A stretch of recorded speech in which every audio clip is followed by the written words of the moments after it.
Hello class 7th, welcome to Zenith Guru fundamental. मैं हूं निकी पंडित and यहाँ पे हम कर रहे हैं साइंस में chapter number 6 that is adolescence a stage of growth and change के बैक एक्सरसाइज के क्वेश्चंस। सो फाइनली हमें चैप्टर कंप्लीट कर चुके हैं एंड चैप्टर पढ़ने के बाद लेट्स सी कि हम कितने क्वेश्चन का आंसर खुद से दे पाते हैं।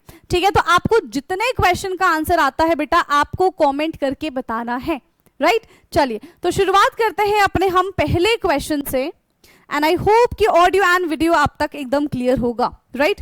चलिए, so Ramesh an 11-year-old boy developed a few pimples on his face. His mother told him that this is because of ongoing biological change in his body. ठीक है, तो रमेश जो कि 11 साल का बच्चा है उसके फेस पे पिंपल आना स्टार्ट हो गए। ठीक है, उसकी मदर क्या बताती है कि this is the biological changes. ठीक है, what could be the possible reason of the development of these pimples on his face? क्या क्या पॉसिबल रीजंस हो सकते हैं क्यों उसके फेस पे ये पिंपल्स आ रहे हैं? क्योंकि एडोलेसेंस के टाइम पे हार्मोनल चेंज होता है। पहली चीज, हमारी एक्टिविटी जो है वो बढ़ जाती है, स्वेट ग्लैंड जो है वो इंक्रीज हो जाता है, ऑयल जो है हमारे पोर्स में ब्लॉक हो जाते हैं जिसकी वजह से इरिटेशन एंड पिंपल होने के चांसेस होते हैं, right? What can he do to get some relief from these pimple? अगर उसको इस पिंपल से छुटकारा चाहिए, जो कि ऑफ कोर्स चाहिए ही होगा, तो क्या करना पड़ेगा उसको अपना फेस रेगुलरली वॉश करना पड़ेगा, उसको अपना पर्सनल हाइजीन जो है वो मेंटेन करना पड़ेगा, बैलेंस डाइट उसको लेना पड़ेगा। ठीक है, यही सारी चीजें करनी पड़ेगी उसको, राइट? पर लिखेंगे किस तरीके से ये देख लो। So this is the answer. पहले वाला क्वेश्चन का आंसर क्या है? What could be the possible reason for the development of these pimples? तो यहाँ पे देख लो, during adolescence hormonal changes increase activity of sweat oil gland, excess oil can block pores and causing the pimple. Second वाले का answer क्या हो जाएगा? He should wash his face regularly with clean water, maintain personal hygiene, eat balance diet and avoid squeezing pimple. Yes, pimple अगर आता है तो उसको ऐसे ऐसे करके तोड़ना नहीं है, फोड़ना नहीं है, ये चीज याद रखना है। ठीक है, ये चीज आपको याद रखना है। ऐसे ऐसे करते बहुत इरिटेशन होती है, आई नो, बट ऐसे करके उसको तोड़ोगे तो फिर दाग हो जाएगा और ज्यादा पिंपल आने के चांसेस हो जाएंगे। ठीक है, नाउ नेक्स्ट क्वेश्चन है हमारा question number 2। So which of the following food group would be a better option for adolescence and why? कौन सा है? आई नो, देखो कि मोस्ट ऑफ द स्टूडेंट ए की तरफ जाना चाहते हैं, यानी कि 1 की तरफ जाना चाहते हैं। टेस्ट में भले ही हमको बहुत अच्छा लगता है but that is not a good option for us. ठीक है, हमारे लिए बेटा गुड ऑप्शन कौन सा है भाई? गुड ऑप्शन हमारे लिए सेकेंड वन है, that is a balance diet. ठीक है, second option is better. Second option is better as it is a balance diet. Second option यहां पे क्यों बेटर है? क्योंकि ये बैलेंस डाइट है। ठीक है, which contain carbohydrate, vitamin, protein, mineral and fibres. Which contain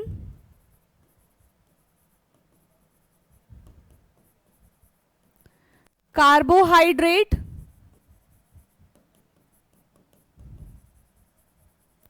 vitamins,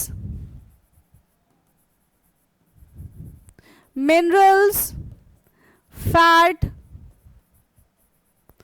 and protein, which is essential for our growth, है ना, और which is important for our healthy growth, important for our healthy growth, जो कि हमारे healthy growth के लिए एकदम बढ़िया होता है। सो this is the question number 2 and I hope कि आपको ये क्वेश्चन समझ में आया होगा, राइट? चलिए नेक्स्ट क्वेश्चन की तरफ बढ़ेंगे। Question number 3, unscramble the underline word in the following sentence. तो यहाँ पे तो अंडरलाइन है ही नहीं, अब हमको कैसे पता चलेगा कौन सी चीज यहाँ पे अनस्क्रैम्बल है? जो चीज हम नहीं पढ़ पाएंगे वही अनस्क्रैम्बल है। The discharge of blood in the adolescence girl which generally occur in every 20 to 28 to 30 days is this. इसको हम नहीं पढ़ पा रहे, तो ये क्या होगा बताओ? ठीक है, the hoarseness in the voice of the adolescent boy is due to the enlarge this. Secondary sexual character are natural sign that the body is preparing for adulthood and mark the onset of this. We should say no to the dash, ठीक है, dash and dash, we should say no to the dash and dash. तो ये चीज हमको समझ में नहीं आ रही है ना, मतलब इसको हमें अनस्क्रैम्बल करना है, right, as they are addictive. तो यहाँ पे जितने भी ये बॉक्स बना दिए ना मैंने, इसको अनस्क्रैम्बल करना है, ये क्या है, ठीक है। अब हम इसको किस तरीके से अनस्क्रैम्बल कर पाएंगे जब हम ये सारी लाइन पढ़ेंगे, है ना। The discharge of blood in adolescence girl which generally occur every 28 to 30 days is called, इसको हम क्या कहते हैं, दिस इज कॉल्ड मेंसुरेशन। क्या बोलेंगे इसको हम, मेंसुरेशन बोलेंगे, है ना, दिस इज कॉल्ड मेंसुरेशन। इसके बाद आता है the hoarseness in the voice of the adolescent boy is due to the, किसकी वजह से होता है ये, यस, यहाँ पे कौन सा वॉइस होता है, जो बॉय है ना, उसका किसकी वजह से हो जाता है, वॉइस बॉक्स। यहाँ पे क्या होता है, लेरेनिक्स, वॉइस बॉक्स, ठीक है, voice box. Secondary sexual character and the natural sign that the body preparing for adulthood and mark the onset of puberty. Onset of puberty. We should say no to the alcohol and drugs, है ना? We should say no to the alcohol and drugs. Alcohol and drugs के लिए हमको क्या बोलना चाहिए, एकदम no बोल देना चाहिए, ठीक है। चलो नेक्स्ट क्वेश्चन की तरफ आते हैं अब हम। नेक्स्ट क्वेश्चन है, Shalu told her friend adolescent bring only physical change, ठीक है। शालू अपने फ्रेंड को क्या कहती है कि भाई एडोलेसेंस में सिर्फ और सिर्फ फिजिकल चेंज ही होता है, लाइक ग्रोइंग टॉलर और developing body hair. Is she correct? What would you change in the descriptions of adolescence? क्या ये करेक्ट है? So answer is no. Adolescence का मतलब सिर्फ और सिर्फ फिजिकल चेंज नहीं होता है, it include emotional change, it include mental, social, behavioural, it सारे के सारे टाइप के चेंजेस होते हैं जो हमारे एडोलेसेंस पीरियड में हमारी बॉडी में देखने के लिए मिलता है, ठीक है। सो इसको हमें करेक्ट करना पड़ेगा। सो आंसर है नो, ठीक है, आंसर क्या है, no. Adolescence is not only about the physical changes, it also include emotional, mental, social and behavioral changes that prepare person for adulthood. तो ये सारे के सारे जो चेंजेस है एक पर्सन को उसके एडल्टहुड में जाने के लिए प्रिपेयर करते हैं, ठीक है। सो this is the question number 4 का आंसर। नाउ आ जाते हैं अपने नेक्स्ट क्वेश्चन की तरफ। So next question is question number 5। During a discussion in the class, some of the students raise the following point. What question would you ask them to check the correctness of these points? ठीक है, adolescents do not need to worry about the behavioral changes, ठीक है। तो क्या question पूछेंगे भाई, कह रहे adolescents do not need to worry about the behavioral changes। तो क्या क्वेश्चन होना चाहिए कि किस तरीके से हमारा जो बिहेवियर है, ठीक है, वो हमारे रिलेशनशिप को, स्टडीज को, ठीक है, बाकी हमारी चीजों को जो ऑनगोइंग है वो किस तरीके से हमारा बिहेवियर उसको अफेक्ट करता है। This question we can ask, right. फिर है, if someone try a harmful substance once they can stop any time they want. हाँ, पॉसिबल ही नहीं है। अगर एक बार शुरू ही कर दिया, ट्राई ही कर लिया, मतलब समझो कि एक ना एक दिन तुम एडिक्टिव हो जाओगे भाई, ठीक है, एक ना एक दिन तुम एडिक्टिव हो जाओगे, ये मान के चलो, सिर्फ एक मात्र ट्राई करने से। तो ये तो करना भी मत, ठीक है, करना भी नहीं है ये। अब देख लो, सो क्या क्वेश्चन हो सकता है, can behavioural changes affect relationship, studies and decision making during the adolescence? Yes, of course, ठीक है। If someone try a harmful substances once they can stop any time they want? No. Can even a single trial of the harmful substance lead to addictive and health problem? वैसे तो ये question पूछना था, answer भी मैंने बता दिया कि ये हम क्वेश्चन पूछ सकते हैं, ठीक है, ये हम क्वेश्चन पूछ सकते हैं। एक बार अगर कोई ट्राई भी करता है तो वो एडिक्ट हो जाएगा, इसकी 100% श्योरिटी है, राइट, इसकी 100% श्योरिटी है बेटा।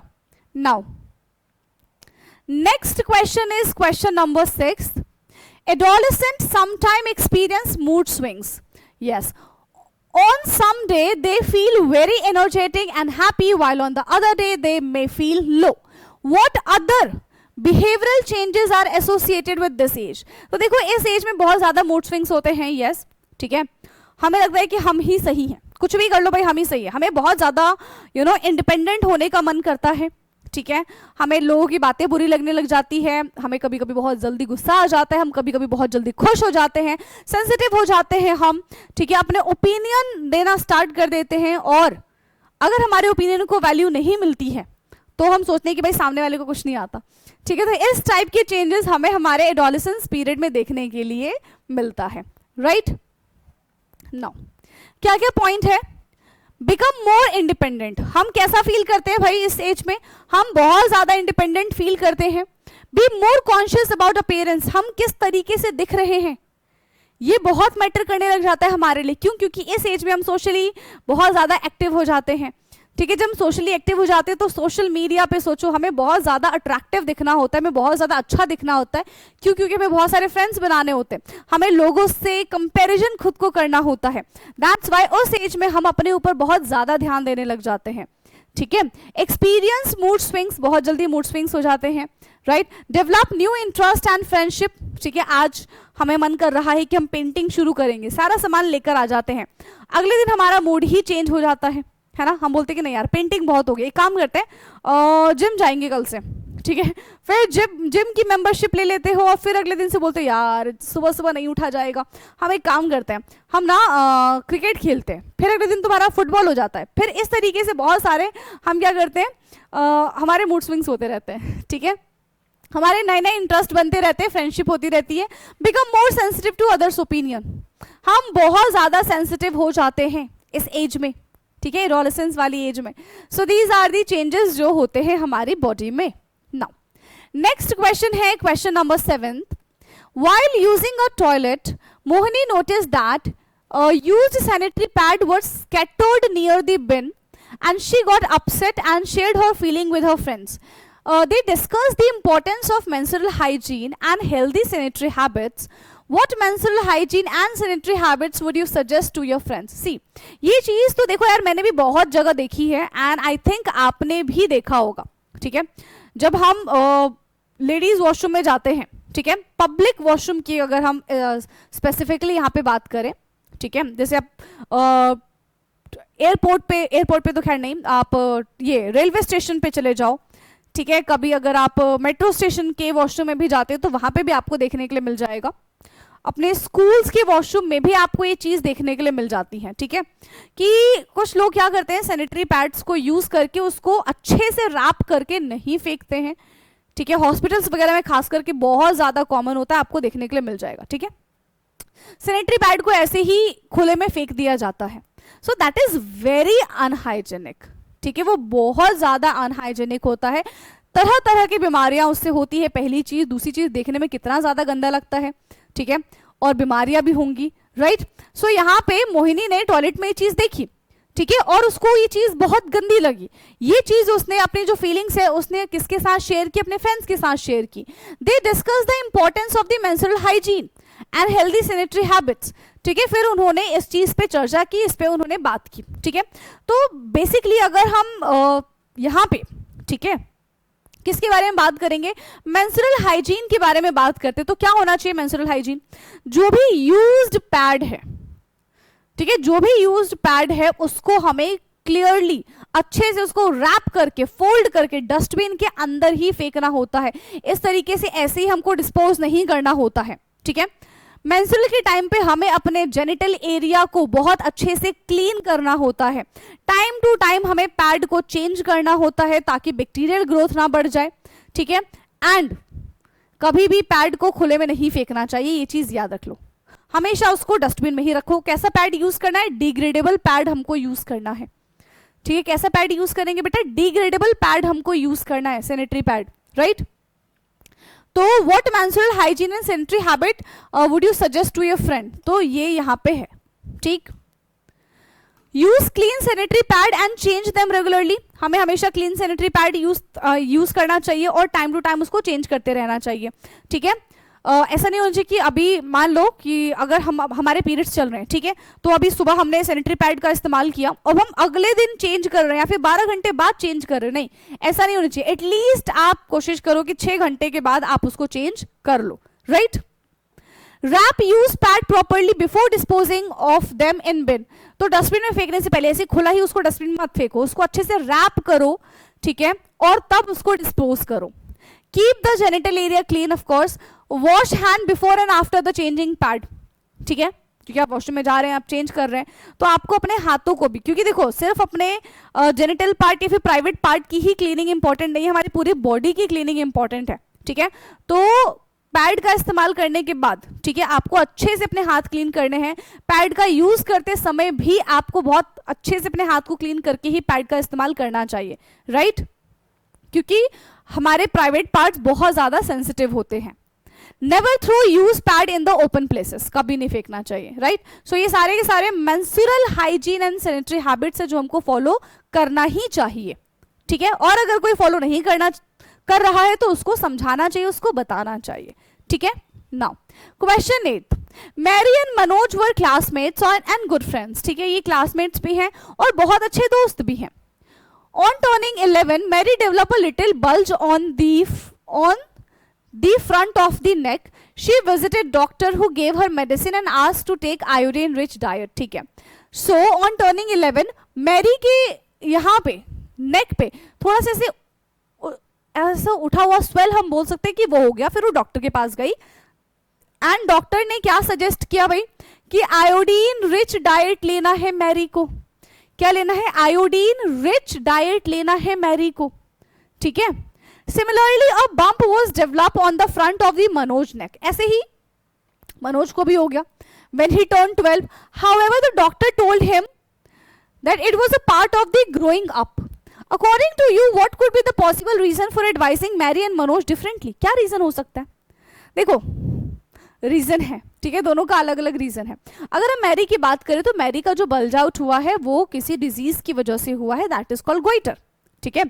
लेकिन अगर हम मनोज के बारे में बात करें तो वहां पे जो इसका बल्ज आउट हुआ है वो किस वजह से हुआ है? क्योंकि वो अपने एडोलेसेंस एज में आ चुका है, जिसकी वजह से, ठीक है, उसका जो वॉइस बॉक्स है वो एनलार्ज हो रहा है और उसका एडम्स एप्पल यहाँ पे निकल गया, ठीक है। तो उसकी जो वॉइस है वो बहुत ज्यादा डीप हो जाएगी, राइट। तो दोनों केस अलग है, एक को बीमारी है, एक को बीमारी नहीं है, एक का वो पूरा प्यूबर्टी वाला फेज चल रहा है, ठीक है। So the lump may be due to an enlarge thyroid gland, ठीक है, कॉज्ड आयोडीन डिफिशियंसी। तो उसको क्या हो गया यहाँ पे? थायराइड ग्लैंड की हम प्रॉब्लम बोल सकते हैं, गोइटर की प्रॉब्लम बोल सकते हैं, जिसकी वजह से गला जो है ऐसे स्वेल हो जाता है, ठीक है, गोइटर हो जाता है, राइट। सो इस वजह से आयोडीन कंज्यूम करना चाहिए। Therefore iodine rich food and iodised salt should be consumed, है ना। Iodine rich food and iodine salt यहाँ पे कंज्यूम करने के लिए बोला गया है। लेकिन दूसरी ओर रमेश के केस में enlarge voice box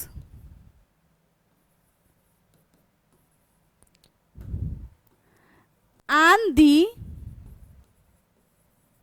swell part is Adam's apple, ठीक है। एडम्स एप्पल है यहाँ पे, एडम्स एप्पल है, ठीक है। तो इसकी ये कोई बीमारी नहीं है, दिस इज द चेंजेस, ठीक है, जो एडोलेसेंस टाइम में होता है। Now the question number 9. During adolescence, the boy and the girl undergo certain physical changes, a few of which are given below. ठीक है, change in voice, development breast, growth of mustache, growth of facial hair, pimple on the face, growth of the hair in the pubic region, growth of hair in the armpit. Categorize these changes in the table. Observed only in boys, observed only in girls, common in boys and girls. ठीक है, तो इस table में fill करने से अच्छा हम यहीं पे फिल ना कर ले, है ना। टेबल में फिल करने से अच्छा हम यहीं पे फिल कर लेते हैं। तो सबसे पहले बात करते हैं चेंज इन वॉइस। तो चेंज इन वॉइस किस में देखने के लिए मिलता है भाई? चेंज इन वॉइस ज्यादातर हमको किस में देखने के लिए मिलता है? दोनों में ही देखने के लिए मिलेगा, बॉयज और गर्ल्स दोनों में।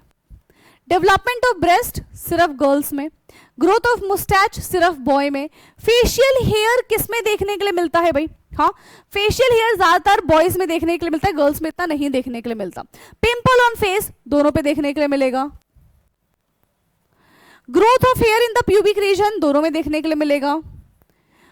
Growth of here in the armpit दोनों में देखने के लिए मिलेगा, ठीक है, कैटेगराइज कर दिया हमने, हो गया कैटेगराइज, ठीक है। सो this is the question. Now the last question of this chapter, उसके बाद ये चैप्टर हमारा पूरी तरीके से कंप्लीट हो जाएगा, ठीक है। लास्ट क्वेश्चन है बेटा, last question. Prepare a poster mentioning the tip for adolescent to live a healthy lifestyle, ठीक है। सो हमें एक पोस्टर प्रिपेयर करना है जिसमें कुछ पॉइंट्स मेंशन होने चाहिए कि भाई एडोलेसेंस एज में हेल्दी लाइफस्टाइल हम कैसे जी सकते हैं, क्या क्या करना पड़ता है हेल्दी लाइफस्टाइल के लिए। सबसे बढ़िया क्या है, अच्छा खाओ अच्छा सो, है ना। 8 से 10 घंटे की नींद ले लो, अच्छा बैलेंस डाइट खाओ जिसमें सारी चीजें होनी चाहिए, मौज मस्ती जितनी कर सको उतनी करो, यानी कि फिजिकल एक्टिविटी में पार्टिसिपेट करो, ठीक है। पानी पियो, कम से कम 8 से 10 ग्लास तो पानी पी जाओ पूरे दिन में, ठीक है। मोबाइल फोन टीवी इन सब से थोड़ा सा दूर रहो, एडिक्टिव चीजों से थोड़ा सा दूर रहो, है ना। तो आपकी जो लाइफस्टाइल है वो एकदम बढ़िया हो जाएगी। कैसी हो जाएगी बेटा आपकी लाइफस्टाइल? एकदम बढ़िया हो जाएगी आपकी लाइफस्टाइल, ठीक है। So these are the tips जो मैं आपको देना चाहूंगी। Okay, eat balance diet rich in fruits and vegetable, drink plenty of clean water, exercise regularly and stay active. 8 से 10 घंटे की नींद लेनी है। Maintain personal hygiene, say no to tobacco and alcohol and drugs. ना ही टोबैको, ना ही alcohol, ना ही ड्रग्स, इन तीनों में से कुछ भी चीज नहीं कंज्यूम करनी है अगर हम हेल्दी लाइफस्टाइल चाहते हैं तो, ठीक है। Manage stress and stay positive, भाई अपने स्ट्रेस को मैनेज करो, एकदम पॉजिटिव फील करो। Share your problems with parents, teacher and trusted adults. Trusted मतलब जो भी आपके भैया दीदी हैं उनको आप बता सकते हो, ठीक है। Follow good menstrual hygiene practices, use iodine salt and eat nutritious food. तो जब आप ये सारी चीजों को फॉलो करेंगे तो ऑटोमेटिकली आपकी जो लाइफस्टाइल है वो कैसी बन जाएगी? वो हेल्दी बन जाएगी, ठीक है। आपकी जो लाइफस्टाइल है वो बेटा कैसी बन जाएगी? हेल्दी बन जाएगी। सो this is the last question जिसका आंसर हमने कर लिया है और इसी के साथ हमारा चैप्टर होता है खत्म, ठीक है। तो यहाँ पे बेटा हमारा चैप्टर होता है समाप्त। अब नेक्स्ट क्लास में हम अपना नया चैप्टर स्टार्ट कर देंगे, ओके। और आप मुझे कमेंट करके ये बता दोगे कि आपके एग्जाम्स कब से शुरू होने वाले हैं, क्योंकि ऑलरेडी देखो अब तक हमने 6 चैप्टर खत्म कर दिए एंड आई थिंक कि आपके अभी 6 चैप्टर तो खैर नहीं ही आएंगे, बट कौन कौन से चैप्टर आ रहे हैं ये आप मुझे कॉमेंट करके जरूर बताना, ठीक है, ताकि उस हिसाब से हम अपना सिलेबस कंटिन्यू कर सकें, ओके। सो आज की क्लास को हम यहीं पे एंड करेंगे एंड बाकी का डिस्कशन हम करेंगे अपने नेक्स्ट क्लास में। तब तक के लिए पढ़ते रहिए। Thank you so much and good night everyone.